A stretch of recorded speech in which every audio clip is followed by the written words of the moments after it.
Por eso, la velocidad de reacción es función del flujo molar de T y P. Pero P no es variable. Eso significa que yo acá arriba, antes de este sistema, tendría que haber puesto P igual a tanto. A menos que varíe. ¿Puede variar? Sí, claro que puede variar. Porque todo el sistema era función de dos variables independientes de T, P y NI. Bien. ¿Cómo puede variar la presión? Y por el simple hecho de que acá tengo que responderme una pregunta. ¿Acá hay un flujo molar con una flecha? O sea que circula fluido con una velocidad media v porque el régimen es turbulento. ¿Y por qué se mueve el fluido? ¿Cuál es la fuerza impulsora para el flujo de calor? La diferencia de temperatura. ¿Cuál es la fuerza impulsora a la transferencia de masa? La diferencia de concentraciones. En ambos casos debe haber dicho el gradiente de temperatura y el gradiente de concentraciones. Es estrictamente así. ¿Cuál es la fuerza impulsora al flujo de fluido? La diferencia de presiones. O sea, si el fluido se mueve, es indefectiblemente porque la presión en el volumen cero es más alta que la presión en el volumen B. Si las dos presiones fueran iguales, el fluido no se mueve. Claro. O sea que diferencia de presiones hay siempre. No. Caída de presión. O sea, no es solamente diferencia de presión. Es una caída. El fluido va de las mayores presiones a las menores presiones indefectiblemente. Esto es, en flujo de calor, si las temperaturas están al revés, el calor fluye al revés. Pero, no, también pasa lo mismo. Es un problema de la entropía. Espontáneamente va a ir de la fuente caliente a la fuente fría. No hemos visto ningún escenario. Mi fe en la segunda ley de la termodinámica, la más importante, es inconmovible. No existe ningún escenario natural en donde espontáneamente el calor fluya de la fuente fría a la fuente caliente sin hacer trabajo. Con la presión pasa lo mismo. El fluido fluye de las mayores presiones a las menores presiones. Caída de presión tiene que haber. Entonces, la caída de presión es un problema de fenómeno de transporte. Es el primero que vimos, diría yo. Pero ya aquí hacer el balance microscópico involucra necesariamente hablar de el esfuerzo de corte. Y el esfuerzo de corte es una magnitud tensorial, no es una magnitud vectorial. Es el problema que plantea el BIRD, o sea, resolver matemáticamente el balance de cantidad de movimiento en ese elemento de volumen involucra conocer un poco de álgebra tensorial y análisis tensorial. Entonces vamos a saltearnos esa parte del BIRD e ir a este reactor de operación tubular, que tenía como característica que el fluido era turbulento. Quiere decir que el régimen del fluido que está dentro de este tubo no es laminar. Si es laminar, no son estas las ecuaciones de balance tampoco. Tendría que haber aplicado otras porque la velocidad no la puedo suponer constante en toda la sección transversal. Entonces, todos los cálculos de la ecuación de continuidad para resolverlo son totalmente distintos, porque tendría que haber acoplado la resolución del balance de cantidad de movimiento, que implica que el perfil de velocidad es parabólico. Si el perfil de velocidad es parabólico, tengo que resolver la ecuación más arriba. Algún día lo haremos, teníamos otras cosas más importantes que hacer, más interesantes. Lo vamos a ver un poco por el motivo por el cual no es ideal el reactor. Pero este es un reactor de operación tubular en donde el régimen es turbulento, velocidad constante. Entonces podemos aprovechar eso para hacer el análisis de cantidad de movimiento. ¿Cómo es el análisis de cantidad de movimiento? Como ustedes saben, porque también son expertos. Para el régimen turbulento, como integrar la ecuación de continuidad que involucra derivadas de un tensor es sumamente complicado, hacemos una aproximación distinta al tema. Decimos que la fuerza aplicada por el fluido, por el fluido a las paredes, es proporcional a una energía cinética por unidad de volumen, a un área característica, y la constante de proporcionalidad se lo denominaba factor de fricción. Este factor de fricción se encontraba que dependía de dos números adimensionales, de la aspereza relativa y del número de Reynolds. La deducción del teorema Pi de Buckingham es del número de Reynolds. Haciendo que el área característica fuera el área lateral del tubo. Transformando la fuerza aplicada como diferencia de presiones por las secciones transversales de los tubos de entrada y salida, y con una energía cinética por unidad de volumen, que era igual a un medio de la densidad por la velocidad al cuadrado, volcando todo eso, todo junto en la expresión, llegábamos a una expresión muy conocida por ustedes, que es la diferencia de presión en función de la longitud, que es función del factor de fricción, que es función del número de Reynolds, y esta expresión que depende de la energía cinética por unidad de volumen, la densidad, la velocidad al cuadrado, el diámetro del tubo, la longitud del tubo. Pero esto era un balance integral entre entrada y salida. Si yo lo hubiera hecho diferencial, entonces esta expresión era simplemente que la derivada de la presión con respecto a la longitud es igual al factor de fricción por 2 veces la densidad sobre el diámetro, lo que está allí. Observen el signo menos. Es caída de presión. A medida que avanza la longitud, la presión disminuye. Es indefectible por el sentido de flujo que le hemos planteado nosotros en las ecuaciones. Tal como está planteado el avance en el volumen, el avance en la longitud, la presión a la entrada tiene que ser mayor que la presión de salida. Así que esta derivada de la presión con respecto a la longitud es negativa. Pero yo no puedo tener longitud, porque yo tengo que tener un sistema de ecuaciones diferenciales coherente. Ya lo vi con el balance de entalpía, el balance de energía. La relación entre longitud y volumen es la sección transversal. Así que yo ahí no la puse, pero esta expresión la tienen que multiplicar a ambos miembros por 1 sobre sección transversal, para que sea la derivada de la presión con respecto al volumen, para tener todas las ecuaciones diferenciales juntas. O bien llevar todas las otras ecuaciones diferenciales a longitud, porque la variable independiente tiene que ser una sola. El factor de fricción depende del número de Reynolds. Ustedes ya tienen la formulita, no es nueva, la hemos usado muchas veces, el factor de fricción. Simplemente que ahora lo vamos a usar en forma diferencial, para incorporarlo al sistema de ecuaciones diferenciales.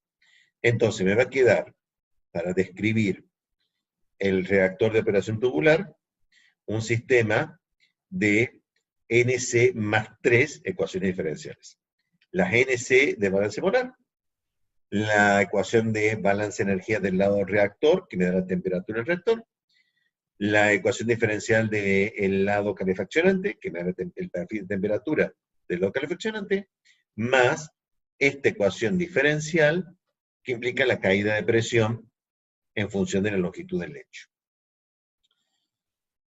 Para tuberías es muy bajo, o sea, si realmente es un tubo, a menos que tenga 30 metros de largo, en cuyo caso no lo voy a poder ignorar porque en 30 metros la caída de presión.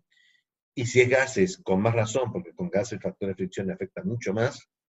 Pero si tengo 1 metro o 5 metros de tubo, y el tubo es más o menos de sección grande, con régimen turbulento, no necesitaría, o sea, no es grande la caída de presión que justifique poner esto, con esta ecuación diferencial. El problema se vuelve más complejo cuando el reactor es PBR. Porque si el reactor es PBR, entonces en este esquema del reactor tubular, la diferencia era que en su interior no estaba vacío y no circulaba el fluido solo, sino que había un lecho de partículas. Y el lecho de partículas ofrece una resistencia al paso del fluido mucho más alto que un tubo. Entonces no puedo ignorar la caída de presión. El modelo es similar a lo que he planteado recién, o sea que debo agregar simplemente que el factor de fricción para un lecho de partículas, la expresión la van a ver deducida en operaciones unitarias 1, aunque también la vieron en fenómeno de transporte. Depende ahora el factor de fricción en una expresión que se llama ecuación de Ergun.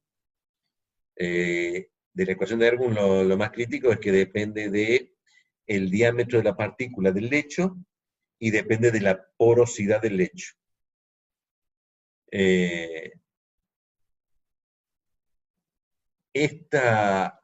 Y depende, bueno, en cualquier caso, o sea, el número de Reynolds para el lecho de partículas ya está incluido acá.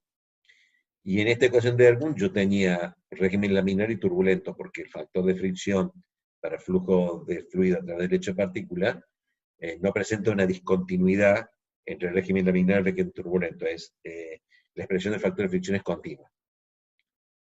Entonces, la expresión de caída de presión para el lecho de partículas es esta. O sea que todo lo que tengo que hacer ahora es incorporar propiedades del lecho de la partícula, como el diámetro de la partícula y el lecho, cuál es su porosidad, la fracción de espacio y vacío, la viscosidad y la velocidad lineal del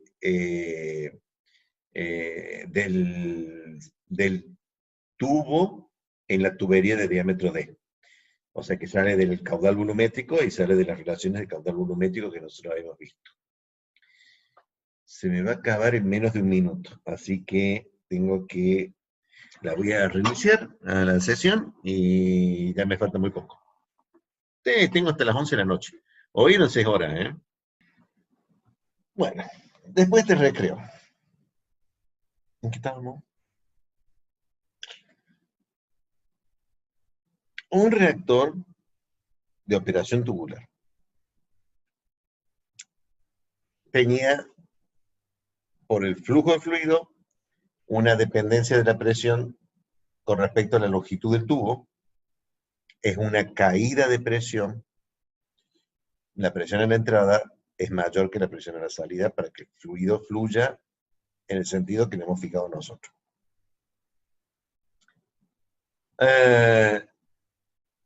Lo que pasa es que el balance molar dependía de la velocidad de reacción. La velocidad de reacción dependía de la concentración. Tenía una ley de velocidad. Era todo un escenario para la velocidad de reacción. La transferencia de calor dependía del coeficiente global de transferencia de calor, que a menos que me la haga calcular es un número, variable geométrica, el perímetro, la sección transversal, CP y H, y ustedes adoran calcular la entalpía de un fluido en condiciones cualesquiera. Del lado calefaccionante exactamente lo mismo. O sea que hasta el momento era un poquito de dificultad con respecto a la reacción, y lo de balance de energía, valores comunes. Bien. Buena pregunta. ¿Me están viendo? Sí. Es la hora. Vas a que verme la grabación. Todavía está grabando, sí, todavía está grabando. Entonces, ¿por qué tanto escándalo con la presión? Porque la presión, el factor de fricción, o la ecuación de Ergun, depende de números adimensionales. El número Reynolds. Pero el número Reynolds tenía unidades. Era adimensional. Claro, no lo dije. El resolvedor de ecuaciones diferenciales de MATCAD no admite unidades. Tengo que darle todo adimensional. O sea que en termodinámica, soy muy esquizofrénico realmente. En termodinámica lo hacíamos todo con unidades, porque al poner las unidades nos dábamos cuenta de dónde estaba el error. Cada vez que parecía que la unidad era de Tesla, es porque faltaba una temperatura. En integración 3 era todo dimensional, porque el given find no admitía unidades, así que tenía que entrar con las unidades correctas, pero no tenía muchas unidades. Eran todos flujos molares, o entalpía. Fisioquímica, no había mucho que convertir, era un equilibrio de fase, un equilibrio químico, composiciones. Acá tenemos un problema en IRQ. El flujo es flujo molar. Y el número de Reynolds es adimensional en masa. O sea que tengo que calcular la masa sí o sí. Porque si no, no me va a ser adimensional. La viscosidad está en masa. El diámetro lo tengo. Y la densidad no es molar, es másica.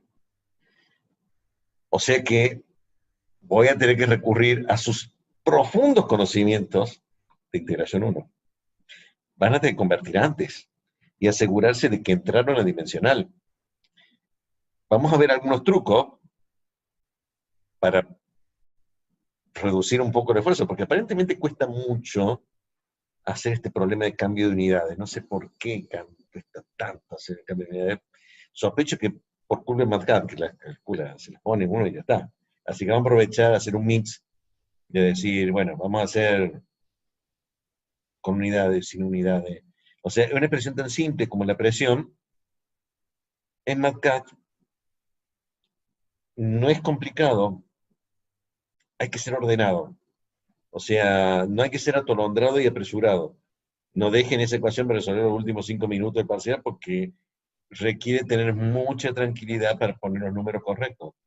Un solo número que nos equivoquemos y la caída de presión me va a dar exactamente al revés. O sea, me dice que no ha caído, me dice que en 1 centímetro ya se me cayó toda la presión admisible. O sea, porque no puedo tener presiones negativas. Entonces, no puede ser que con 1 centímetro ya mi cálculo de presión con la ecuación de Ergun o con el factor de fricción me dé que en 1 centímetro la presión de salida es negativa. No existe. Entonces, es complicada, es muy simple, pero requiere extremar los cuidados. O sea, pero si tengo que tener cuidado en todas las cosas que usted me dijo, o sea, así parece una pavada, y es una pavada, pero hay que entrar todo dimensional. Es un lío. O sea,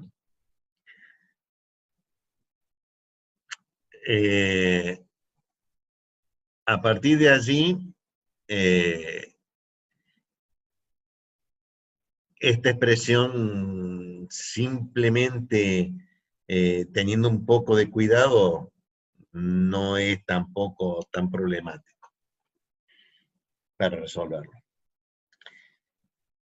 Hemos dicho entonces, y hemos acabado, he terminado. Esto es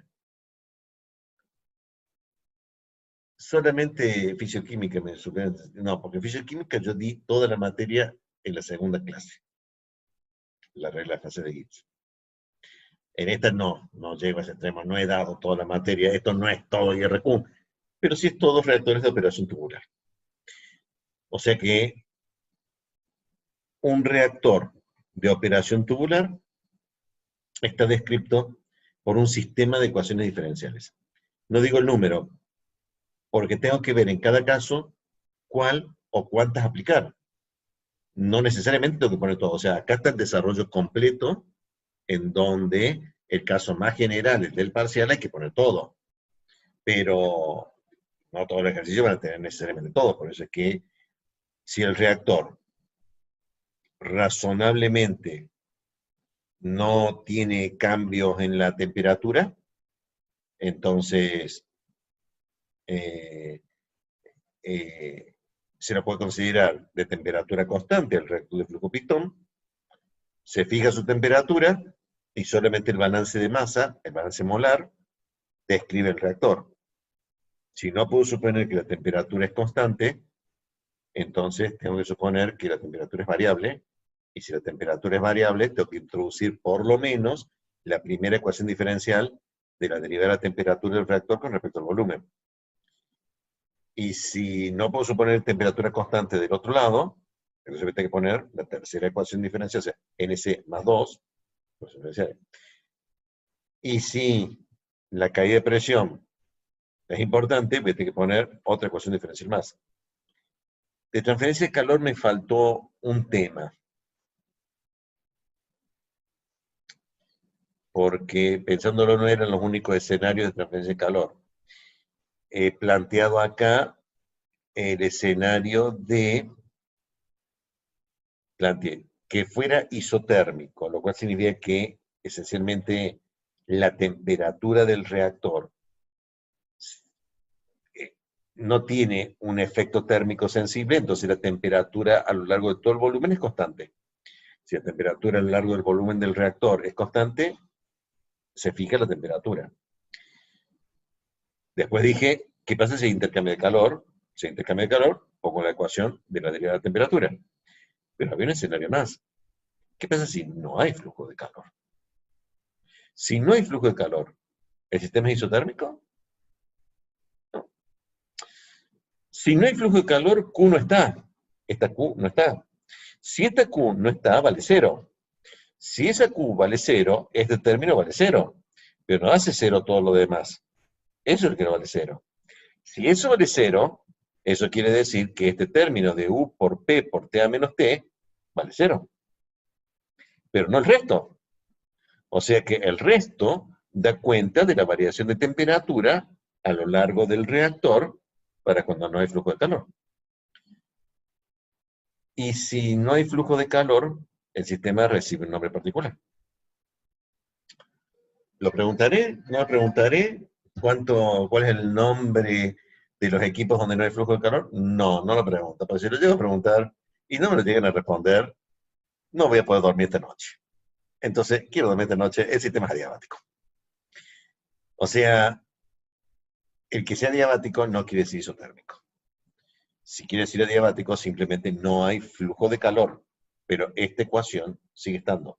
O sea, en el sistema de ecuaciones, la derivada de la temperatura con respecto al volumen, no hay transferencia de calor con el fluido calefaccionante, queda menos la sumatoria de los H por los RI dividido la sumatoria del FI por CP. Es la situación normal, en realidad. Nosotros tenemos un natural incentivo a hacerlo diabático, porque es muy simple. Si es adiabático, este tubo, saco el otro lado del doble tubo, reemplazo esto por un aislante, es un tubo con un aislante, un reactor adiabático. Es lo más simple que hay, un tubo con un aislante. Si puedo hacerlo, es lo mejor que hay. Lo que pasa es que hay unos pequeños problemas con algunas reacciones. Algunas tienen la mala tendencia a generar mucho calor.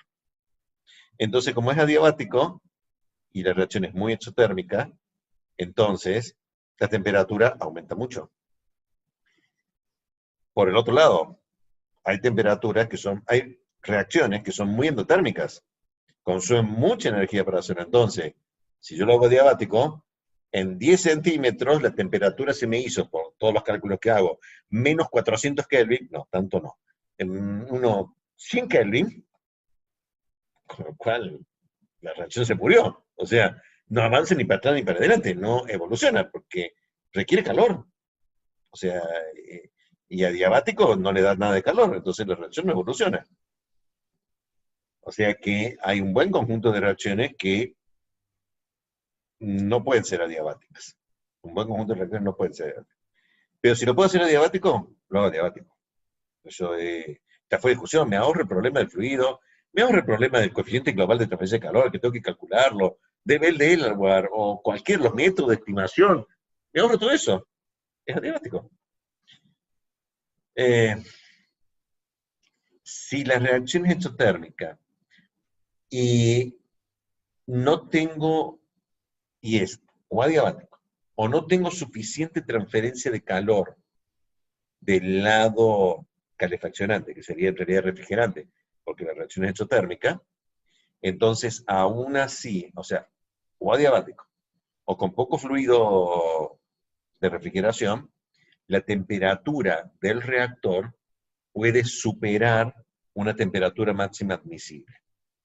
Esa temperatura máxima admisible depende de muchas cosas, depende del material, de la corrosión de los materiales, del tipo de soldadura, cuál es la conformación del reactor, si es carcasa y tubo o doble tubo. Pero existe, siempre todo reactor tiene una temperatura máxima admisible. Si la temperatura, el perfil de temperatura supera en algún punto del largo del reactor esa temperatura máxima admisible, nosotros decimos que hay un punto caliente. Hay un punto caliente. Todo indica de que hasta se lo puede ver, se pone el rojo.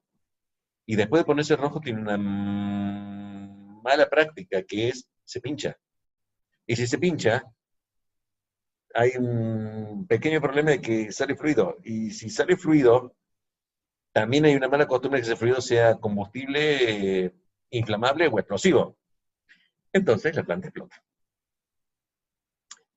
Razón por la cual la condición de punto caliente indeseada es el requisito de seguridad de este reactor de operación tubular, el asegurarse que bajo cualquiera circunstancias razonables o determinar bajo qué circunstancias, determinar bajo qué flujos de fluido refrigerante o de conformación de intercambiador de calor, no se va a producir un punto caliente.